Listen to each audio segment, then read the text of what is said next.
Hey FPC families, I'm really excited about introducing our first lesson. I hope it leads to some really interesting spiritual conversations that you can have with the rest of your family. So I'm just going to start by introducing our lesson a little bit and introducing the craft that we're going to do first. This week was Bailey's birthday, and so she got a bunch of new toys.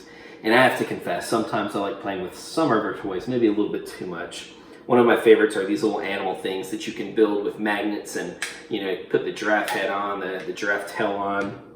We've got lions and all sorts of other things. But I like to get a little bit more goofy and creative by mixing and matching them up to make brand new animals. My favorite that I think is kind of the funniest is when I put the alligator tail on the giraffe head because it can hardly even stand up.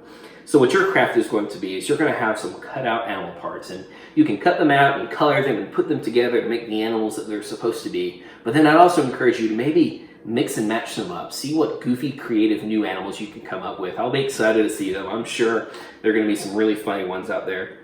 And if you have some other crafts around the house, feel free to use those too. I've got Play-Doh here, and you can make animals you've seen first, and then maybe go on to make animals you haven't seen. I'm really bad at this. It's fun, but I'm not too good. Probably the best animal I can come up with is a snake. If I want to get really creative, I can take some yellow and make some eyes, but that's about as good as I'm going to do. I know all of y'all's animals are going to blow mine away. I'm excited to see them. But as you're making these animals, I want y'all kind of thinking about a couple things that you're going to be able to discuss with your families here in a little bit. So you're making these animals, but who has made you? And who has made everything else we see in this world? And, think about maybe why you're making these animals.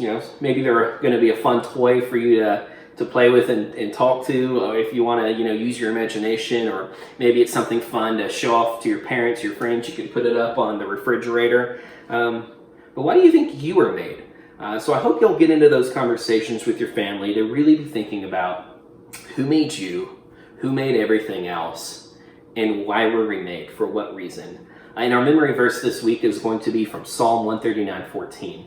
And it says, "I praise you because I'm fearfully and wonderfully made. Your works are wonderful. I know that full well." So y'all get to crafting some animals, and then I hope that y'all's discussions with your families are really fruitful, and I look forward to seeing your creation.